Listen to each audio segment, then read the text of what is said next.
Please welcome our Attorney General, Pam Bondi. I know a lot of you in the room, but I was a prosecutor for almost 20 years, had never run for public office, and was not happy in the direction in which our state was going, and decided to run for Attorney General. And there are many days when I do think I've lost my mind. I have 11 offices throughout the state, about 1,400 employees, but it's a great job. And it took me about 3 years to get a tough skin and realize that it really is, and that you really can make a difference. Instead of, you know, when I was a prosecutor, you could help people one-on-one, and you knew you were making a difference. But now as Attorney General, you really can on a much larger scale, and I'm going to talk about a few of those things with you. And Senator Thrasher, I cannot thank you for all the support. I mean, this has been a mentor to me. You really have. And I've called on you so many times for your advice, and thank you. Your dear friend. Just because I heard it when I walked in the back door, Obamacare. I'm not going to call it the Affordable Care Act, it's Obamacare. And as you know, Florida led the challenge, 26 state challenge to Obamacare. We did our best, of course, in the Supreme Court. We made it all the way to the Supreme Court. And we're still fighting it on many fronts. And that includes the issue with we're very, very concerned now with the fraud involving the navigators. And I'm not even talking about the real navigators. You know, we are a state, and we have so many seniors in our state, and they're so incredibly vulnerable. And what concerns me, of course, are these people coming in posing as navigators, and they're seeking people's personal information. And so we're out there educating people as much as we can, and I would encourage you to, educate your employees as well, because that's something very, very serious, because there are people posing as true navigators, and they're getting social security numbers, bank account numbers, and once you get that, it's all over. So we're very, very active about that. In fact, General Alan Wilson from South Carolina and I just sent a letter to President Obama asking him to direct Kathleen Sebelius to meet with us. We can't get a meeting with her. We want some meaningful response on these issues, because it's very important to our state and our citizens. So we sent a letter today, and we are asking for a response and a meeting with her. We'll see if that happens. Other federal issues, the EPA. You know, the numeric nutrient criteria. But how many of you here are from the hotel industry versus the food industry? Hotel. I know it affected really virtually every business in the state of Florida, but especially hotels. I know you're familiar with it. We challenged the EPA on the numeric nutrient criteria, and we prevailed because they were holding Florida to higher water standards than anyone else. And it was ridiculous. It wasn't reasonable. And the DEP, they came in and backed us up on that as well. FDA. We all know we need regulation, but we do not need over-regulation of your industries. And we are there. If you have an issue, come to us. I've brought some things to Carol's attention. And so please come to us on those issues. I can't fix something unless I know it's broken. So if you have an issue with your business, with your industry, come to me, and we'll do the best we can to help you. An example of that, it's the retail theft bill that we passed a year ago. Publix came to us and said, and I was a prosecutor for 20 years, and they said, it's not the good old grand theft anymore, $300 worth of stuff. These people, this is organized crime at its worst. These people come into this store, and these are called gateway crimes. They come into these stores, they steal these items. They're not stealing $300 worth of stuff. They have people dressed like we are. One woman will distract the loss prevention officer. If they have cameras, someone will be holding something up to block the cameras. It's organized crime. They're stealing tens of thousands of dollars of razor blades, of baby formula. They're doing this at department stores. Anything that they can resell at the flea market, and it's called a gateway crime because that money is used to fund gang activity and drug activity. So we worked great with the House and the Senate, came up with enhanced penalties, and we're going after them. But again, that's the business community coming to us, telling us that there is a problem so we can fix it. Timeshare resale fraud. That was a huge issue last year. Of all the complaints to my office, and it's been so long, don't PolitiFact me on this, on the numbers, but I think of all the complaints put together, timeshare resale fraud of the top 5 was the most of all the others combined, meaning there were these boiler rooms throughout the state, and people would pose as, and it's tough economic times now, and they were calling people who had timeshares in Florida, legitimate timeshares, and saying they had a buyer.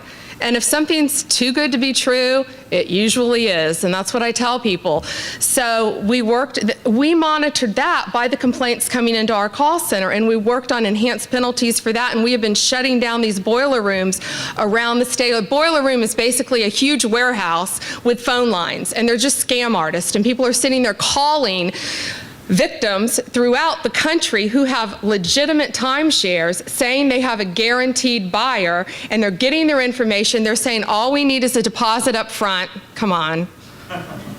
But people fall for this, especially our seniors. So we're working hard on preventing that as well. There's so much stuff I want to talk to you about, so I'm scratching it off as I go. Something that's going to affect all of you, and this is rather new to my office, business-to-business scams. Are you familiar with that?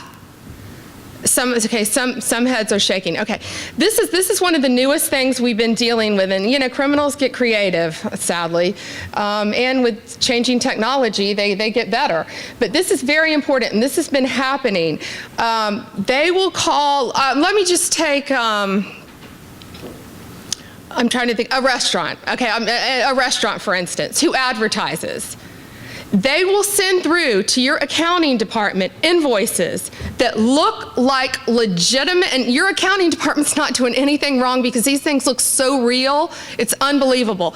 They are sending invoices through to your accounting department saying, hey, we took this ad out, hey, you did this commercial, pay the bill.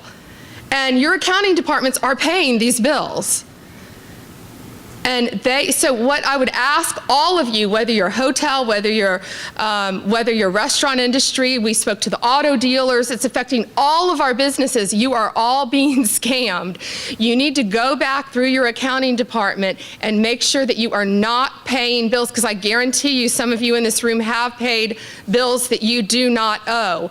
And so we can't fix it unless you send them through to us. So please go on myfloridalegal.com if you catch one of these and send them through to us, because again, they're boiler rooms. They're 4 or 5 or 3 or 4 huge businesses, and they set up and they're stealing from you. And it's hundreds of dollars, but that adds up to tens of thousands of dollars. So please check with your accounting department and do an audit of all the bills that you're paying and make sure that you are advertising properly. That's the newest scam in Florida, so please help me with that. I need your help. I can't do that without you. Human trafficking, and I'm so glad you addressed that. Of the calls to the National Human Trafficking Hotline, and I was a prosecutor for 20 years, I had no idea. National Human Trafficking Hotline, Florida ranks 3rd in the entire country. This is so real. The way I describe it to citizens is if you saw the movie Taken with Liam Neeson, that's really happening, except the father doesn't come in at the end of the day and save the day. People are getting kidnapped in our country. A lot of people think they're illegal aliens. They are victims just as much as anyone else, but the majority of the victims are from within our country. And Florida ranks 3rd in the nation to the calls, and that has got to stop. So what we started was, we have been obsessed with this issue. It's been an all hands on deck approach. And thank you. We have partnered with the hotel industry, and we created an online toolkit, myfloridalegal.com. You can go on there because you have to know what signs to look for.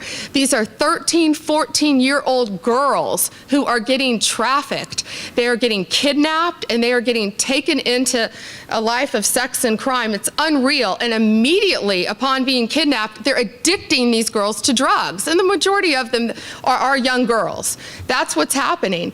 So last year, thanks to our great legislature, we passed some very tough laws which gave my statewide prosecutors the authority to do a wiretap. And so right when we did that, this is just one example, we went up on a wire. The second the governor signed the legislation, we went up on a wire and made a huge case in the Tampa Bay area with Chief Holloway out of Clearwater.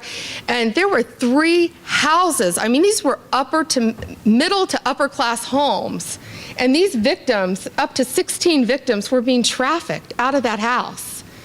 And they were recruited out of strip clubs. And you got to remember, a lot of these are runaways. A lot of these are foster girls who have been bumped from foster home to foster home. So these were teenagers. These were 18, 19-year-olds. And it was horrible. One was beaten so badly, taken to the emergency room, scared to death, went right back to her captor. So this is real, it's happening, but we are going to stop it in our state. We've also partnered with the trucking industry, because think about where they take these girls to traffic them, truck stops. And the head of the trucking association is a woman, not that a man wouldn't have cared as much, but she really was passionate about this issue. And she came to us, and now the truckers are our eyes and ears. And they know what to do, they look for it, and they report it. We are working on, I mean, I could go on and on about this, all the different things we're doing. We've learned now that kids are being recruited off the internet. We've started a statewide campaign with billboards from instant message to instant nightmare. And we have a pledge that parents put up. I know it sounds simple, but it works. They put it up on their child's computer that if they're talking to anyone they don't know, they need to report it to their parents right away, because they pose as children, they have them meet somewhere, and then they're taken. And that's what's happening here in our state, but we are going to stop it. The main thing we need now, and we're going to be working on legislation, we need safe houses, because you can take these young girls, they're victims, and so we can bring them in, but then what do? You can't lock them up, they're victims, and they're going right back out on the street. Right back out on the street. And Senator Bradley, thank you for all of everybody here, everybody's been amazing helping us on this effort. But they're going right back out on the street, so we need safe houses where they can stay and become our witnesses and feel like they have a safe place to reside, instead of going right back out into where they came from. And it's horrible. And we have to do drug prevention. We have to get them off the drugs that they're addicted to, because immediately they addict them to drugs. Pill mills. And that's thanks to all of these great gentlemen sitting up here. Let me tell you, 7 Floridians were dying a day in our state. A day. That was 3 years ago, 4 years ago. Unbelievable. And how long had we tried, Senator Thrasher? 6 or 7 years to pass legislation? And so we passed legislation, some of the toughest legislation, I think, now in the country, I hope, and we're very proud of that. Of the top 100, and this affects your businesses, because these places are right next to your restaurants. They're in the neighborhoods where hotels are located. And of the top, they're pill mills, and they had armed guards at the door, lines wrapped around the building. People could come in, and a doctor, if you even saw the doctor, which was rare, he would be sitting in the back just writing prescriptions left and right. And you could get unlimited amount of oxycodone, and our kids they're dealers, our kids were overdosing from it, and it was outrageous. And so they had little to no medical equipment, cash-only business. That's why they had armed guards at the door. So now we have some tough legislation, and of the top 100 oxycodone dispensers in the entire country, 98 of them, these are docs, lived in Florida.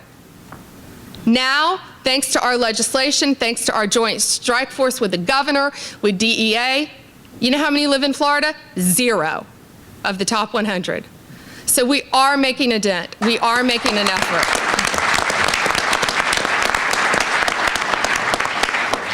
We know we have a long way to go. We know people now get addicted to heroin and meth. That's a consequence. That's an unintended consequence. That happens. We're working on that. But we are going to stay ahead of these drug dealers with everything we've got, and we will not stop fighting until we stop them.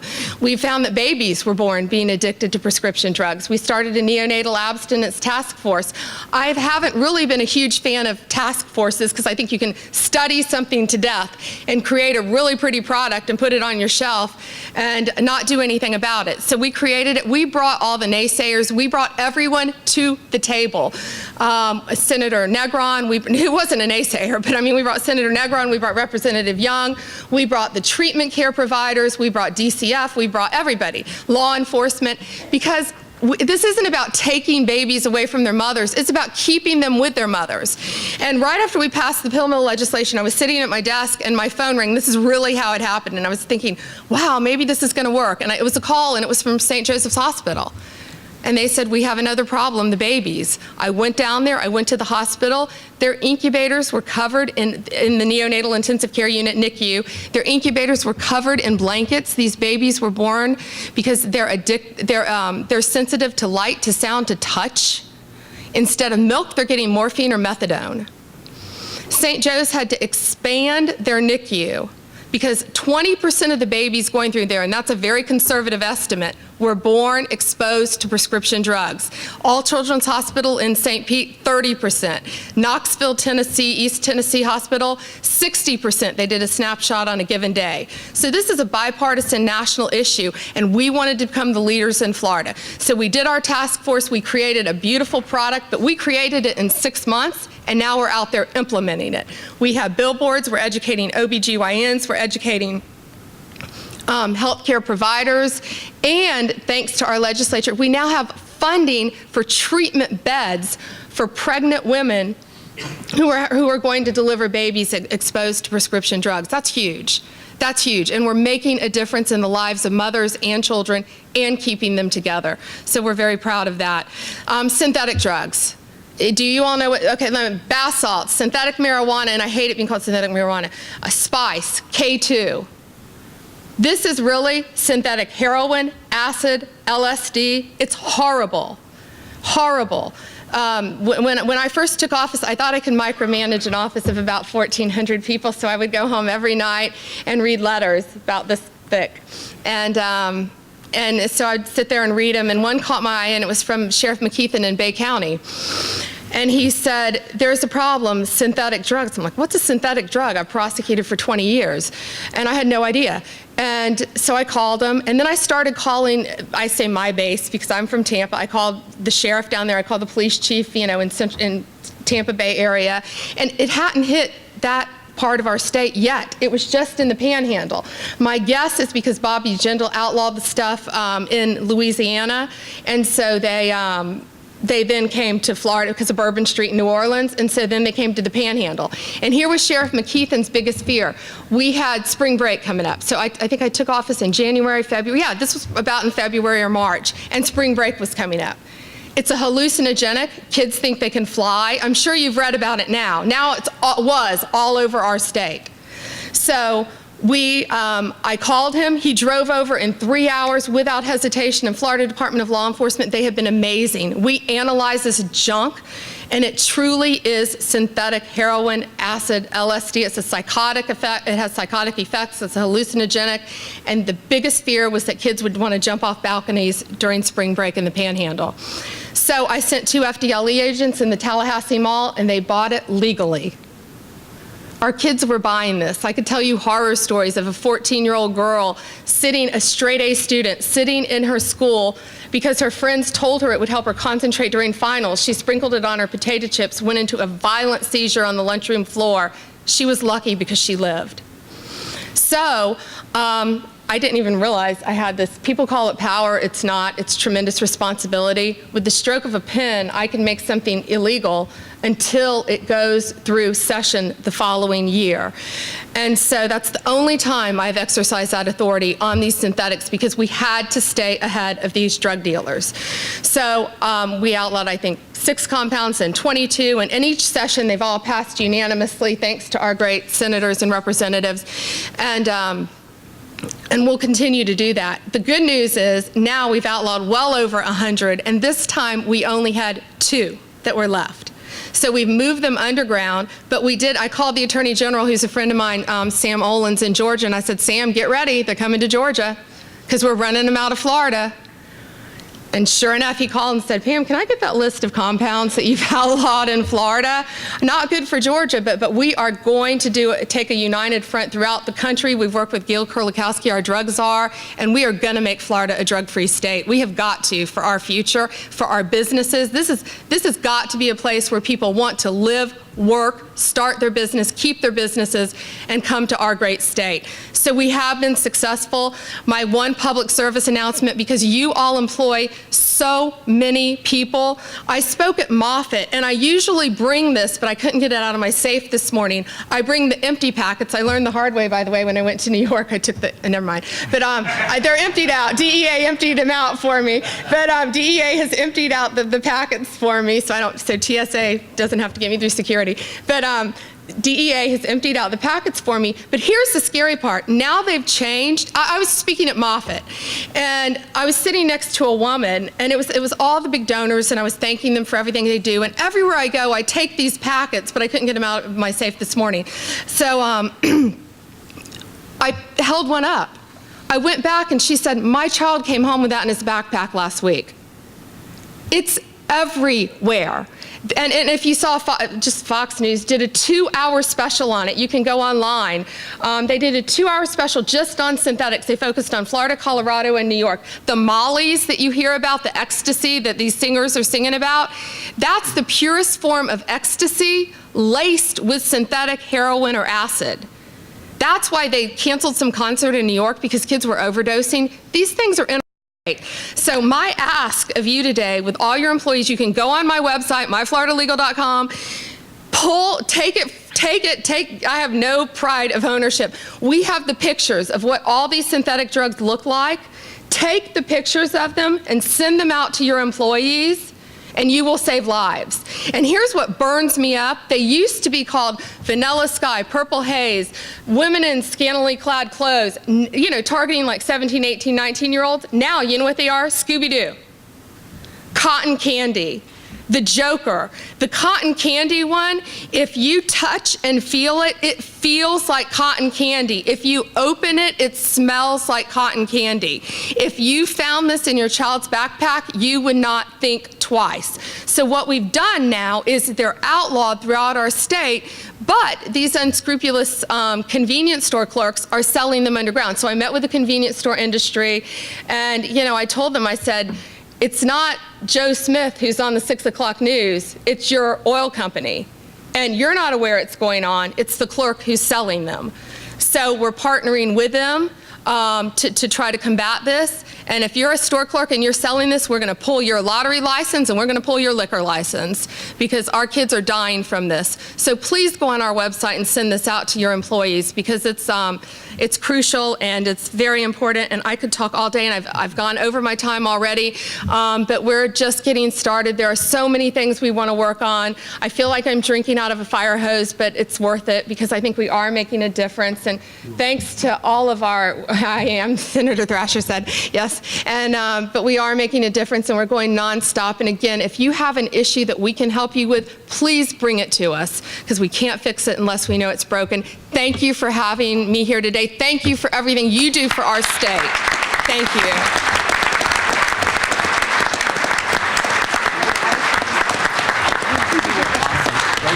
You gotta love her passion. Are we not fortunate to have an Attorney General this passionate about our state?